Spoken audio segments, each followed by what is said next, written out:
Alors, je suis très honorée d'avoir l'occasion aujourd'hui de présenter un des derniers livres de Chris Wickham, Sleepwalking into a New World, The Emergence of Italian City Communes in the 12th Century, que l'on pourrait traduire en français par Entrer dans un nouveau monde comme des somnambules, l'émergence des communes urbaines en Italie au XIIe siècle, paru en 2015 d'abord en anglais et puis traduit en italien dès 2017. Honorée et en même temps intimidée, je dois bien le dire. D'abord parce que j'ai beaucoup d'admiration pour le travail de Chris Wickham en général, mais aussi parce que je ne suis pas spécialiste d'histoire des communes. Si j'ai déjà eu à m'intéresser aux communes italiennes, c'était toujours dans une chronologie plus tardive. Mais cela dit, comme j'encourage toujours mes étudiants à ne pas hésiter à se lancer dans des discussions, même sur des sujets qu'ils maîtrisent mal, je serais vraiment un très très mauvais exemple si, pour une fois que je n'en ai pas sur mon terrain, eh bien, je me défilais et je laissais passer cette opportunité de dialoguer avec un chercheur aussi stimulant que Chris Wickham. Alors, bien que souvent invité en France, la connaissance que le public français a du travail de Chris Wickham est encore trop limitée. La faute essentiellement à un incroyable déficit de traduction de ses travaux en français. Son livre intitulé « Communauté et clientèle en Toscane au XIIe siècle, les origines de la commune rurale dans la plaine de Lucques » a bien été traduit par Pierre Gervais et publié par les presses universitaires de Rennes en 2001. Mais des livres majeurs comme Legge, Pratiche e Conflitti, Tribunali e Risoluzione delle Dispute nella Toscana del XII secolo, paru en 2000 et traduit ensuite en anglais sous le titre Courts and Conflicts in the 12th Century Toscany en 2003,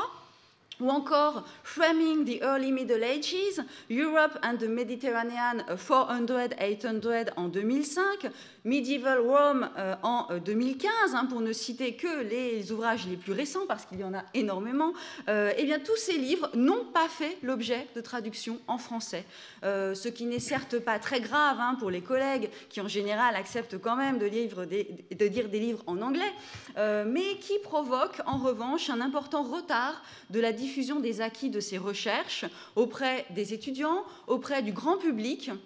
Et c'est beaucoup plus triste, dans la mesure où tous ces travaux ne se contentent pas d'ajouter des éléments au savoir positif que nous accumulons au fil des ans sur le Moyen-Âge, mais sont porteurs de vraies propositions théoriques, méthodologiques, du type de celles qui peuvent donner envie de faire du Moyen-Âge quand on est un étudiant, un jeune chercheur ou même simplement un curieux.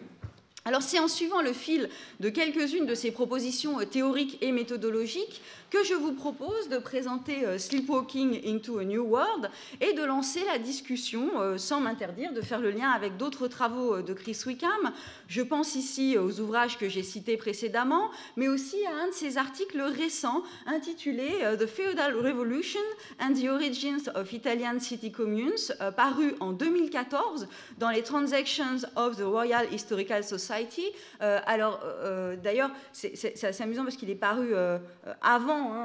Sleepwalking, mais il renvoie déjà au livre. Donc là, on voit les mystères des véritables rythmes de la parution des revues. Article qui propose de mettre en parallèle l'émergence des communes italiennes avec la question de la révolution féodale telle qu'elle a été posée pour la France. Alors, si l'écart entre ces deux questions peut à première vue sembler important, cette proposition, elle permet en fait de comprendre ce qu'est la question qui est au cœur de tout le travail de Chris Wickham, celle du changement social, des conditions dans lesquelles ce changement social se produit et de la nature exacte de ces changements. En effet, dans les deux cas, qu'il s'agisse de l'Italie urbaine au tournant des XIe et XIIe siècles ou de la France des environs de l'an 1000, ce à quoi on assiste est à l'effondrement de structures d'un pouvoir politique qui avait l'ambition de s'exercer d'abord à l'échelle d'un royaume, puis au moins à l'échelle de vastes principautés, pour aboutir à la mise en place de nouveaux types de pouvoirs qui s'exercent à l'échelle locale, en s'appuyant en grande partie sur des modes de régulation sociale qui existaient de manière informelle avant l'effondrement du pouvoir central, mais dont les acteurs se retrouvent amenés à prendre en charge des problèmes beaucoup plus larges que ceux auxquels ils avaient eu affaire jusque-là, et puis aussi à le faire de manière de plus en plus officielle jusqu'à atteindre une forme de légalisation. Alors cette question des moments majeurs du changement social, Chris Wickham l'a d'abord abordée pour le début du Moyen-Âge, dans Framing the Early Middle Ages, dans une perspective qui a fait date, d'une part parce qu'il proposait de traiter ensemble l'Occident et l'Orient au tournant de l'Antiquité tardive et du Haut Moyen-Âge, ce que les historiens ne font quasiment jamais, et d'autre part parce que ce travail proposait de redynamiser les études historiques menées dans une perspective marxiste, afin notamment de mettre à l'épreuve la question de la mise en place du mode de production féodal. Mais si cette perspective, tout en partant d'une question marxiste très classique, était aussi innovante, c'est parce que chez Chris Wickham, le marxisme n'est jamais un cadre rigide, c'est une proposition théorique qu'il s'agit de tester sur le terrain sans jamais hésiter à le critiquer, à le déconstruire en partie lorsque les pratiques sociales font apparaître des configurations qui n'avaient pas été prises en compte dans le modèle général. Et Chris Wickham introduit par exemple le mode de production paysan qui existe parallèlement au mode de production féodal en cette période du début du Moyen-Âge. L'idée est donc avant tout de faire une histoire problème, au sens où il ne s'agit pas seulement d'attendre de voir ce que les sources vont nous dire, mais de leur poser des questions, de venir avec des hypothèses, afin de pouvoir ensuite proposer un certain niveau de formalisation théorique lorsqu'on présente les résultats de cette recherche. Par ailleurs, dans Framing the Early Middle Ages, l'emploi de la démarche comparatiste est mis en avant comme une proposition méthodologique forte qui permet d'aboutir à une meilleure compréhension des spécificités de chacune des sociétés envisagées, et puis qui sert aussi de garde-fou contre des contresens, en particulier celui qui porte facilement à penser que la société qu'on étudie est vraiment spéciale, quand elle ne semble telle que parce qu'on ignore tout de ce qui se passe à côté. Le comparatisme, rendant compte de la diversité des situations régionales, n'empêche cependant pas d'être capable de dégager des grandes évolutions d'ensemble pour ces sociétés du Haut Moyen-Âge, telles que la simplification des structures fiscales, voire leur disparition, l'affaiblissement de l'aristocratie, l'autonomisation de la paysannerie, un changement aussi dans la culture aristocratique, une accentuation des différences régionales et une plus grande fluidité sociale à l'échelle régionale. Une autre proposition méthodologique fondamentale dans les travaux de Chris Wickham est celle de l'approche des phénomènes sociaux par le biais des pratiques et non par le biais de textes théoriques. Et c'est un choix qui me semble vraiment fondamental et dont on peut bien mesurer l'efficacité dans son livre Courts and Conflicts in 12th Century Tuscany. Il y a 15 jours, en effet, Giuliano Milani insistait sur le rôle central du droit, et en particulier du droit romain, dans la fondation des communes, ce qui correspond à une tendance très forte de l'historiographie actuelle. Mais dans Courts and Conflicts, comme dans Sleepwalking into a New World, Chris Wickham ne méconnaît pas évidemment cette place du droit, qui apparaît comme une culture très largement partagée au sein des élites urbaines dès l'âge proto-communal, et encore plus à l'époque communale. Mais il montre en revanche que l'importance du recours au droit romain par les communes était extrêmement variable dans les pratiques judiciaires de ces communes. Alors certaines y ont puisé dans le droit romain un certain nombre de ressources, comme dans la ville de Pise, mais d'autres villes, comme Gênes ou Sienne, s'en passaient assez largement. Adoptant donc une approche inspirée des travaux d'anthropologie judiciaire, Chris Wickham s'attache à mettre en valeur la large palette des outils qui pouvaient être mobilisés dans le cadre du règlement des conflits, aussi bien le choix des cours de justice devant lesquels on pouvait porter une affaire, cour seigneuriale, cour royale, et puis après évidemment cour communale. Le choix aussi des types de procédures qui pouvaient prendre la forme autant de jugement que d'arbitrage. Et puis aussi le choix du type de droit mobilisé, le droit romain, le droit féodal, le droit lombard, ou encore un mélange de différents types de droits. Le choix de travailler sur les sources judiciaires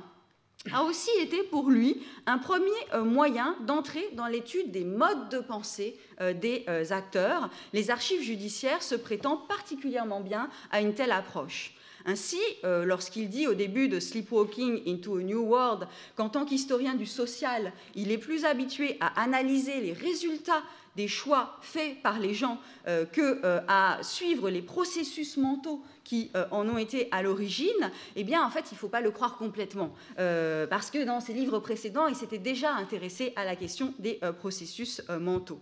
Et d'un autre côté, en posant la question de savoir ce que les élites urbaines qui ont mis en œuvre de nouvelles formes de gouvernement des villes en Italie entre 1050 et 1150 croyaient vraiment être en train de faire, eh bien là, il s'attaque à une question beaucoup plus complexe et avec une documentation qui est beaucoup plus rétive que la documentation de la justice toscane du XIIe siècle pour rendre compte des manières de penser des acteurs. Alors, quelle est l'hypothèse de Sleepwalking into a New World ? Elle est de dire qu'avant que les communes italiennes atteignent un niveau de stabilité, de légalité et d'autoconscience d'elles-mêmes qui en ont fait des communes à part entière, elles ont d'abord été des institutions plus informelles, moins stables et portées par des acteurs qui n'avaient alors pas vraiment conscience qu'ils étaient en train de participer à un changement politique et social de premier ordre, donc qu'elles étaient portées par des bandes de somnambules. Mais une des questions qu'on peut se poser consistera à savoir si tout le monde a bien agi en complet somnambule dans cette affaire. Et si une telle question peut être posée, c'est parce qu'on retrouve dans ce livre, comme dans les précédents, le souci que le fait de théoriser, de proposer des modèles généraux ne se fasse jamais au prix de la simplification des mécanismes sociaux et du rabotage de la diversité des configurations sociales d'un endroit à un autre. Alors pour s'en rendre compte, il faut rentrer à présent dans le cœur du livre.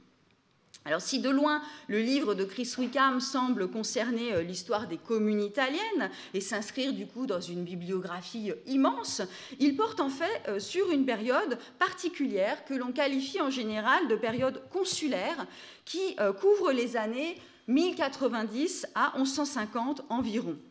Avant l'apparition des consuls, on assiste d'abord, dans certaines villes, au développement d'assemblées qui réunissent une part plus ou moins large des habitants de la ville, qui sont liés entre eux par le biais d'un serment collectif. Et à partir du système consulaire, les villes vont plus ou moins rapidement et de manière plus ou moins stable, avec des formes de communes latentes pendant un certain temps, évoluer vers ce que Chris Wickham appelle l'idéal type de la commune. Alors, cet idéal type de la commune est défini comme une collectivité urbaine qui a conscience d'elle-même, dont les membres sont en général liés par un serment. Elle choisit cette commune des magistrats pour la gouverner, qui portent le plus souvent le nom de consuls, magistrats qui sont renouvelés selon un système de rotation qui tend progressivement à devenir annuel. La commune à part entière est enfin caractérisée par une autonomie d'action dans les domaines judiciaires et guerriers, et parfois fiscal et législatif. Mais avant d'en arriver là, lorsqu'on y arrive, le chemin est non seulement long, mais surtout, il n'est pas du tout balisé au moment où apparaissent les premiers consuls. Cette période consulaire est en outre éclairée par une documentation limitée, en quantité, et puis aussi disparate dans sa nature, ce qui est à l'origine de bien des difficultés des historiens pour en rendre compte, et du coup aussi à l'origine du relativement plus faible nombre d'études qui portent sur cette période que sur les périodes postérieures des communes. Dans un premier temps, beaucoup d'études se sont focalisées sur la question de l'apparition des premières traces d'un mouvement qui allait mener à l'émergence des communes dans une perspective téléologique, en utilisant comme indicateur la première mention de consuls dans une ville, les consuls étant donc ces magistrats qui petit à petit vont prendre en charge la gestion de l'ensemble des affaires de la ville sur la base d'un mandat qui leur était donné par l'Assemblée des citoyens de la ville, ou Arengo. Un premier problème découlant de cette approche, consistant à pister les premiers consuls, a été signalé par Hagenkeller dès 1988. Les hasards de la conservation des documents font qu'il est en réalité impossible d'établir une chronologie du mouvement consulaire sur la base de la première mention de consul dans un texte, dans la mesure où les consuls ont très bien pu être cités dans des textes qu'on a ensuite perdus, ou bien avoir existé sans être cité dans le type de documentation qui nous est parvenu. Plus récemment, Chris Wickham a, à l'inverse, souligné le fait que le terme de consul ne renvoyait en plus pas toujours à ces nouveaux magistrats, mais simplement aux membres de l'élite urbaine traditionnelle, ce qui faisait courir le risque inverse d'une anticipation du mouvement consulaire dans des lieux où il n'avait en fait pas encore commencé. Faire l'histoire de l'émergence des communes sur la base de cette chasse aux consuls est donc une entreprise vouée à l'échec, mais sa difficulté donne en elle-même un premier argument en faveur de la thèse du somnambulisme. Si les documents ont laissé si peu de traces de l'action des premiers consuls, c'est peut-être aussi parce qu'à l'époque du début de leur activité, les acteurs qui tenaient la plume et les consuls eux-mêmes n'étaient pas, à l'inverse de nous, conscients qu'ils se trouvaient à l'origine d'un processus politique d'importance majeure. Pour qu'on ait pris soin d'enregistrer les premiers temps de la commune, il aurait d'abord fallu savoir qu'on était en train de les vivre. Et cette prise de conscience qu'on était en train de vivre un moment important politiquement, eh bien, elle n'est intervenue que beaucoup plus tard. Chris Wickham a eu l'occasion de le souligner dans son livre Land and Power en 1994, en étudiant un texte qui pouvait sembler être une première attestation de cette autoconscience des communes, les Annales Ianuenses de Caffaro di Rustico, présenté au consul de la ville de Gênes en 1152 et poursuivi jusqu'en 1163. Mais en fait, Chris Wickham montrait en étudiant ce texte que cette prise de conscience n'en était qu'à ses tout débuts. Caffaro montrait dans sa manière même d'évoquer l'histoire récente de sa ville qu'il était pleinement conscient de la fragilité des nouvelles institutions consulaires.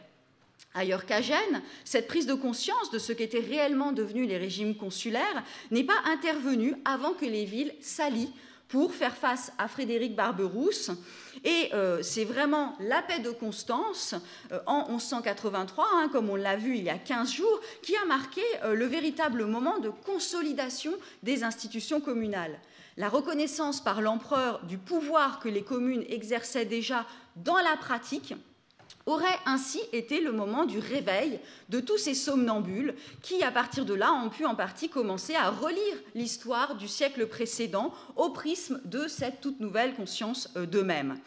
Et ce faisant, en fait, ils ont tendu un piège à beaucoup d'observateurs postérieurs, piège dans lequel ces observateurs sont tombés,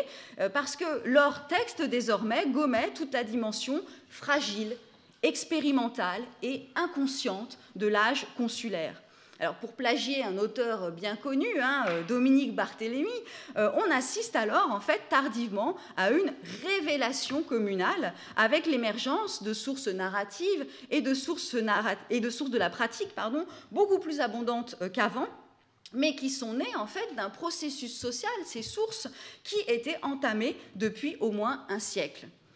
Si Chris Wickham revient sur cette première manière d'aborder l'histoire des communes, c'est surtout pour souligner les dangers de cette approche téléologique. Mais un autre débat se trouve au cœur de sa recherche, celui consistant à savoir qui étaient ces élites consulaires qui ont inventé, sans le savoir et peut-être sans le vouloir, ce nouveau monde. Car c'est aussi de cette manière qu'on peut mesurer l'ampleur du changement social. Là encore, le débat est très ancien, mais il a connu une intensité particulière à partir de la discussion des travaux de Hagenkeller dans son livre Signori e Vassalli nell'Italia delle città, Secoli nono dodicesimo, publié à Turin en 1995, qui était la traduction d'un livre paru d'abord en allemand en 1979. Dans son livre, Hagenkeller, en s'appuyant sur l'étude de Milan,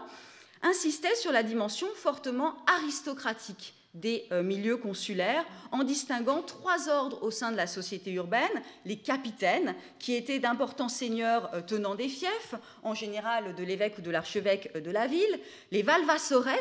qui étaient les vassaux des premiers, et les simples kiwes ou citoyens, dont il disait qu'ils n'étaient que très peu représentés au sein des élites consulaires. Cette thèse, du coup, était profondément continuiste et elle a fait l'objet de nombreuses critiques, notamment en Italie, et elle a depuis largement été laissée de côté au profit d'une autre proposition formulée en 2003 par Jean-Claude Mervigueur dans un livre intitulé « Cavaliers et citoyens, guerre, conflits et société dans l'Italie communale XIIe-XIIIe siècle », qui a montré que les premiers consuls des villes italiennes appartenaient en fait à un groupe social beaucoup plus large que celui qui avait été identifié par Hagenkeller, celui de la militia urbaine, qui regroupait les hommes qui étaient capables non seulement de se payer une monture et une armure pour aller défendre la ville, mais qui étaient aussi capables de s'en servir de cette monture.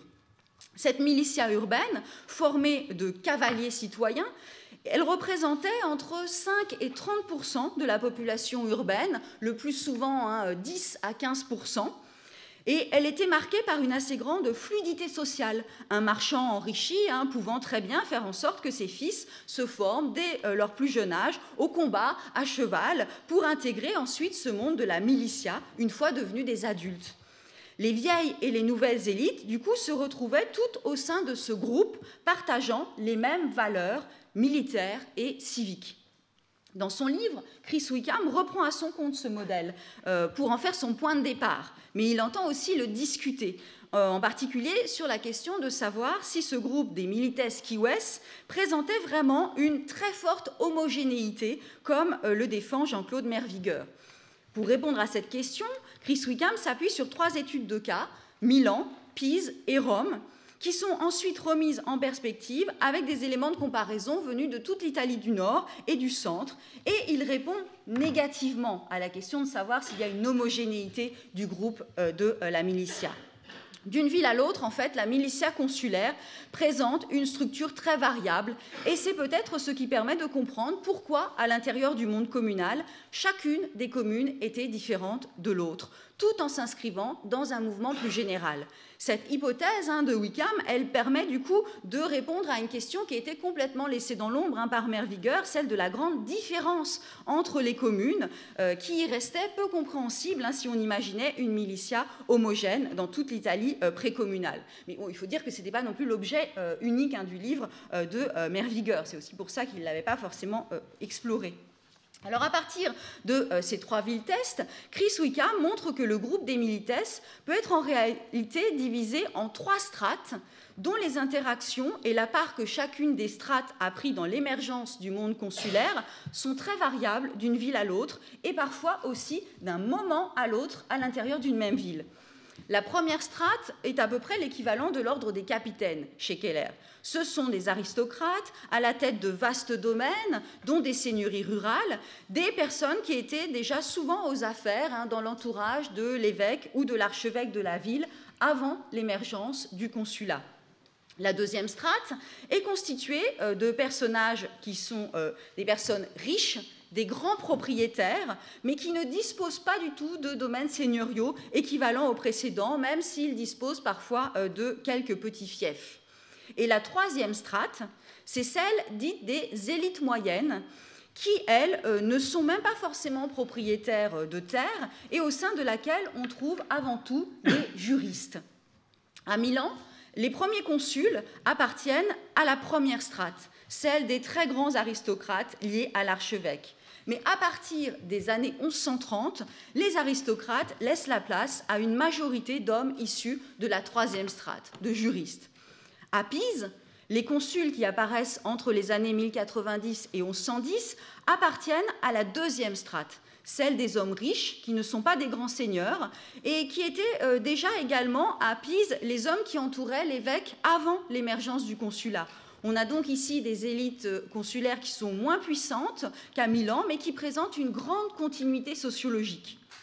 À Rome, Chris Wickham insiste surtout sur le modèle de la rupture, qui en 1143 porte au pouvoir l'équivalent de consuls, mais qui à Rome s'appellent des sénateurs, et qui appartiennent surtout à la troisième strate.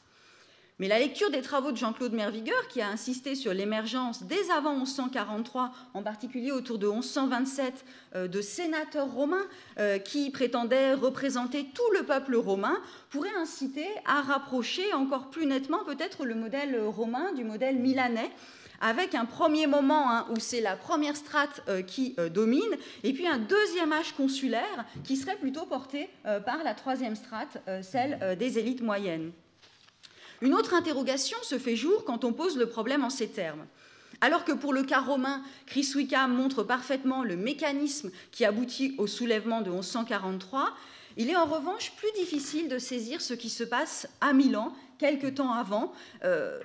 parce que là, le changement massif de profil social des consuls se fait sans qu'on ait un soulèvement comme dans le cas de Rome. À Rome, en effet, on assiste au rétablissement d'un pouvoir pontifical plus fort dans la deuxième partie du pontificat d'Innocent II. Cela se traduit par le développement d'une cour pontificale tournée vers des grands enjeux internationaux. Et en fait, le pape Innocent II attire à la cour pontificale les élites de la première strate urbaine, qui, du coup, désertent la gestion de la ville pour aller s'investir dans cette cour pontificale. Ayant été abandonnée, du coup, les élites moyennes se vengent en prenant le pouvoir de manière violente. À Milan, en revanche, Chris Wickham donne quelques éléments d'explication permettant de comprendre pourquoi ce remplacement sociologique a pu se faire sans violence. Alors, le premier élément, il s'appuie sur le cas d'Oberto dell'Orto, un juriste qui appartient à la troisième strate du groupe consulaire, celle donc qui s'impose à la tête de la ville dans les années 1130. Et on voit que, par l'étude de ce personnage, celui-ci se coule facilement dans le monde consulaire de la première génération, en allant jusqu'à écrire des textes sur le droit féodal, qui ne le concernent a priori pas directement, textes qui seront ensuite intégrés dans les Libri Feodorum. Oberto fait ainsi partie de ces hommes qui minent le pouvoir des anciens aristocrates, mais comme en fait il en partage complètement les valeurs, personne, y compris lui, ne semble se rendre compte du changement ou de la menace qu'il représente. Un autre élément d'explication avancé par Chris Wickham aurait été le besoin de plus en plus important de juristes de la part de l'archevêque et de son entourage pour régler les conflits à l'intérieur de la ville. Et puis le dernier élément d'explication, ça aurait été le besoin de mobiliser toute la militia, y compris dans sa strate la plus basse, pour être capable de mener la guerre contre Côme à partir de 1118 et dans les années 1120, ce qui ne pouvait se faire sans contrepartie pour les juristes qui avaient alors payé de leur personne dans le cadre de ces affrontements. Tout cela fait de Milan le modèle du consulat de compromis, quand Rome est celui non seulement de la rupture, mais aussi de la conscience de soi. Parce qu'à Rome, les sources ne laissent pas de doute sur le fait que les sénateurs qui prennent le pouvoir en 1143 savent très bien ce qu'ils font. Tout le monde, du coup, n'est pas aussi somnambule que cela parmi les consuls. Et le terme convient surtout à la première génération des consuls, celle du tournant des XIe et XIIe siècles, à une époque où personne ne pouvait savoir que ce mouvement consulaire allait connaître une telle fortune. En revanche, à partir des années 1130-1140, les consuls pouvaient être parfaitement conscients de la précarité de leur situation, tout en essayant bien consciemment de prendre en charge une partie de plus en plus large du gouvernement de leur ville.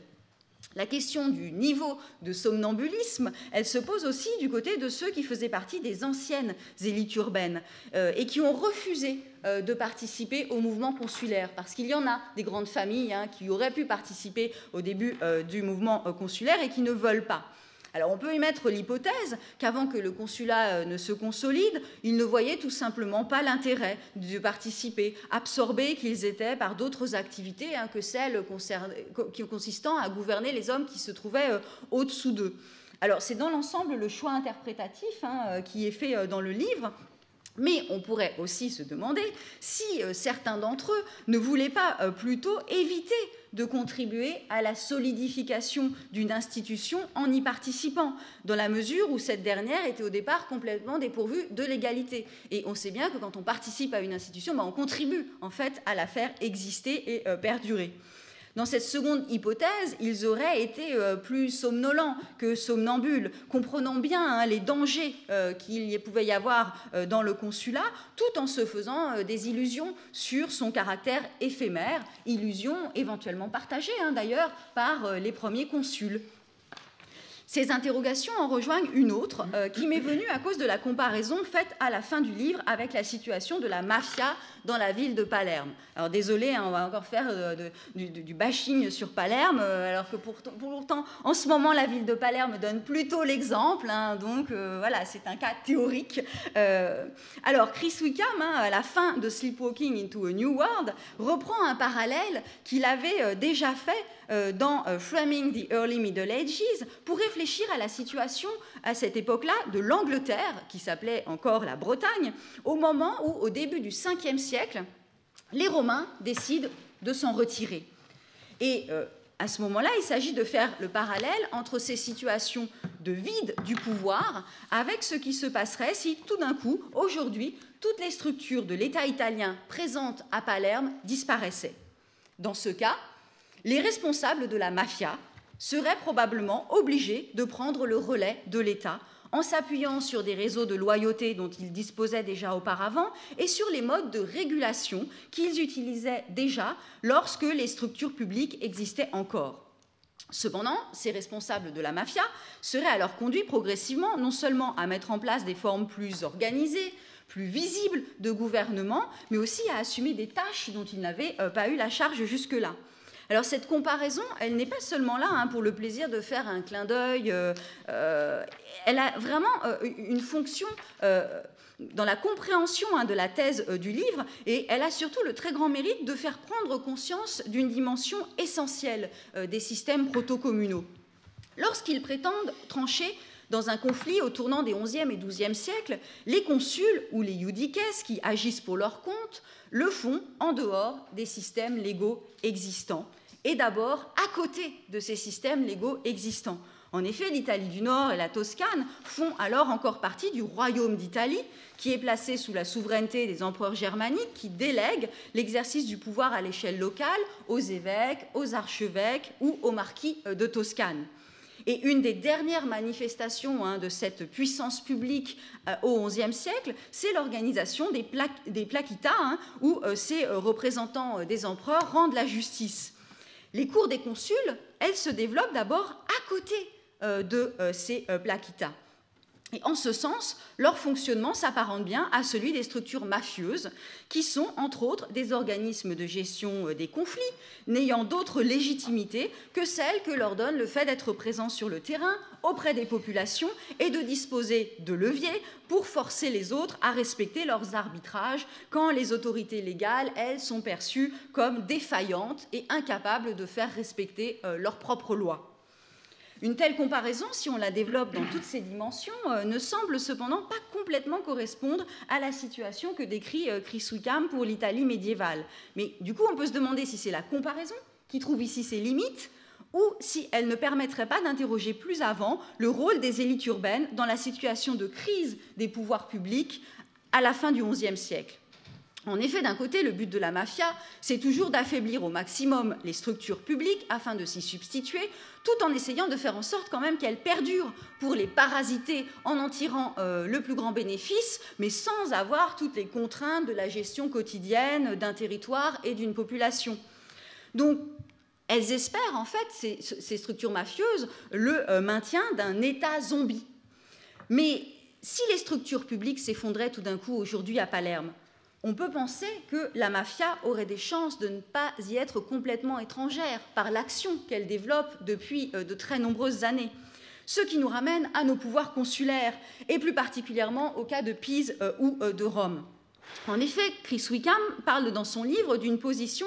défensive des élites consulaires, qui se retrouvent obligées de faire face à l'exercice du pouvoir à cause de l'effondrement des structures locales du pouvoir central.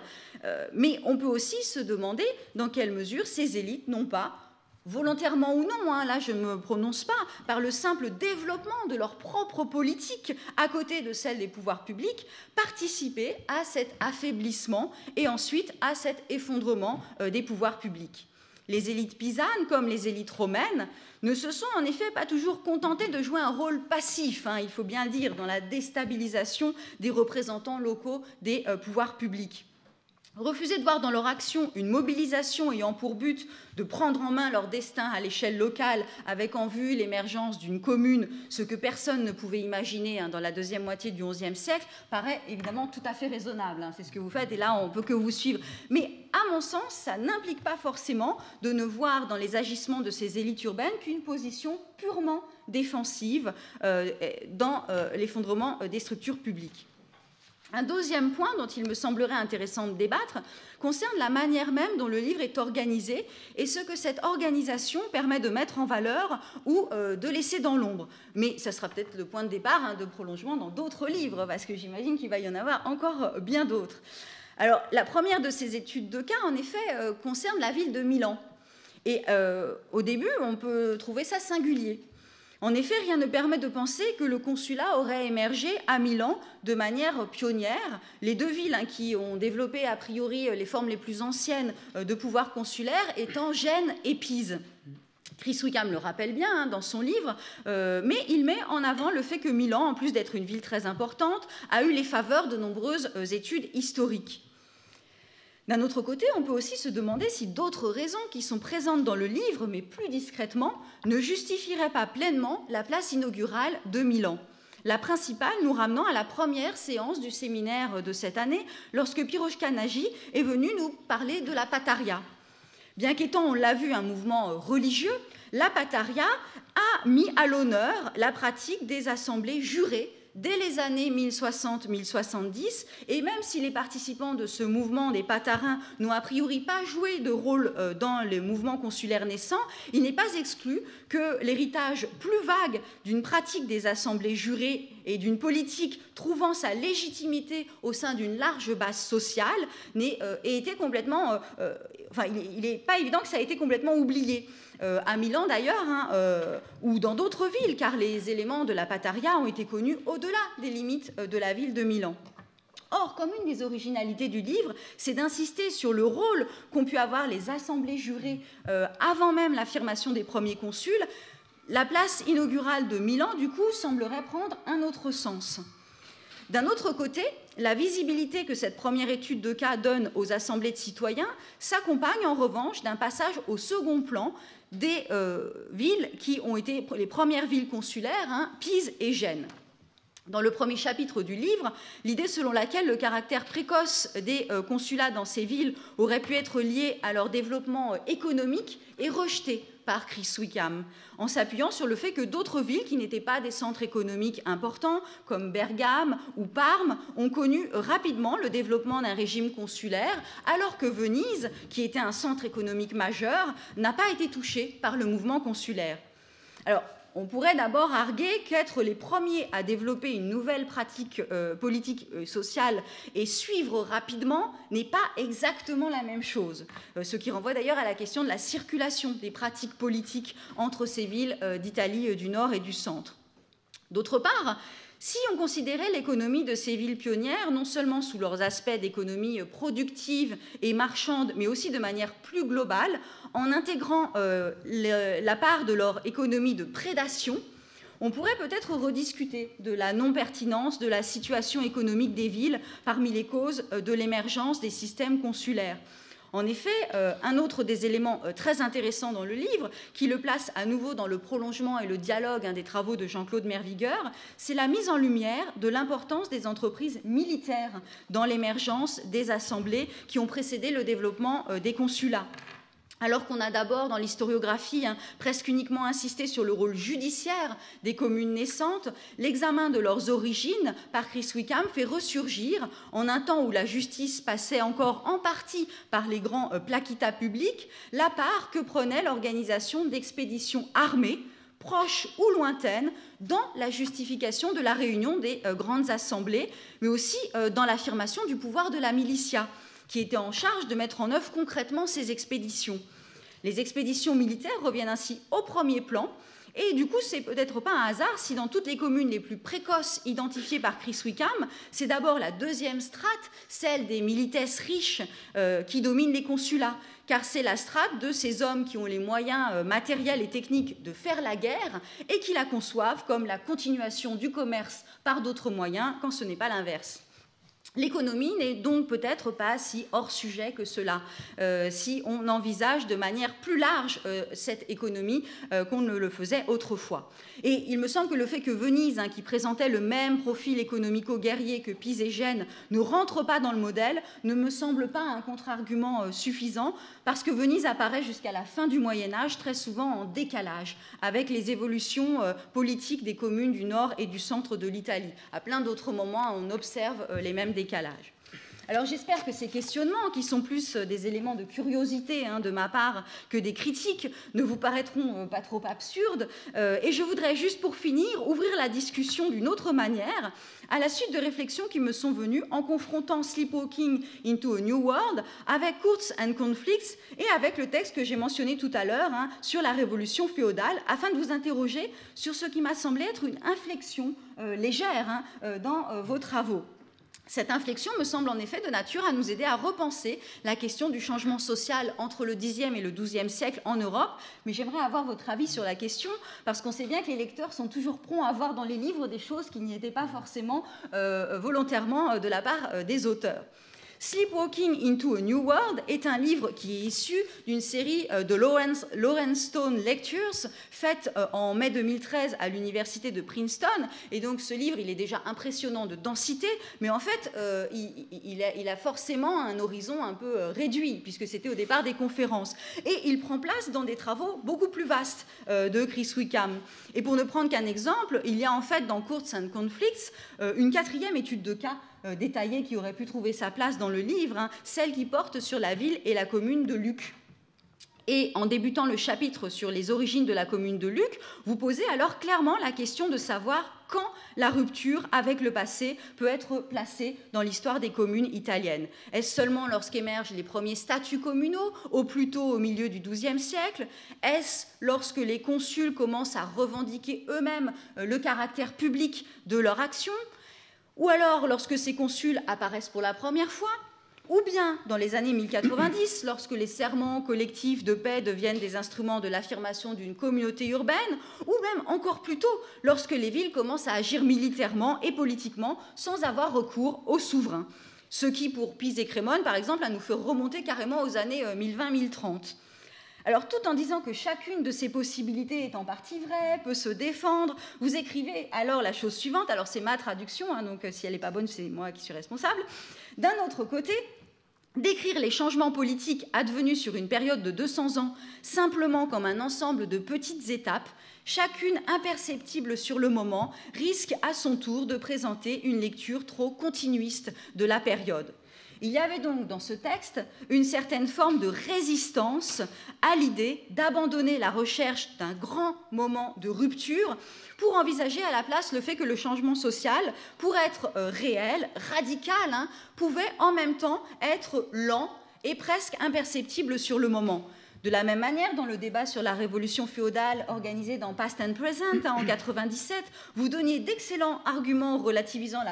la pertinence de la coupure de l'an 1000, en disant qu'il y a plein de trucs qui montraient que ça ne marchait pas, mais à la fin, vous insistiez quand même sur la nécessité d'identifier des moments de rupture, alors différents selon les différentes régions d'Europe, mais bien présents, et là vous aviez choisi de placer le basculement au moment de la disparition des plaquitas, justement. Or, en écrivant un livre comme Sleepwalking into a New World, j'avais quand même l'impression que la deuxième possibilité, celle d'un changement social par étapes, et non par un unique moment de basculement dans chacune des régions considérées, avait un peu gagné du terrain chez vous. Et c'est ce qui, à mon sens, rendait encore plus intéressant le parallèle que vous faites entre l'émergence des communes italiennes et la révolution féodale en France. Mais pour la question de la révolution féodale en France, j'ai l'impression que là, vous avez moins bougé. En effet, pour ce dernier cas, l'idée qu'il y aurait une rupture marquée soit autour de l'an 1000, soit vers 1050, continue à résister, puisque vous la reprenez à votre compte à la fin de votre article de 2014 des Transactions of the Royal Historical Society. Vous montrez bien que le parallèle entre les deux mouvements se justifie d'abord parce qu'au-delà des différences de chronologie, on assiste bien dans les deux cas à l'émergence de pouvoirs qui s'exercent à une échelle locale et qui deviennent des pouvoirs légaux après avoir commencé à se développer de manière informelle et illégale. Mais alors que pour les campagnes italiennes, par exemple, vous n'avez pas de difficulté à mettre en avant le caractère lent et graduel des changements, pour les campagnes françaises, comme pour les villes italiennes, vous évoquez quand même une rupture importante autour de 1000 ou 1050 pour la France et autour de 1100 pour l'Italie.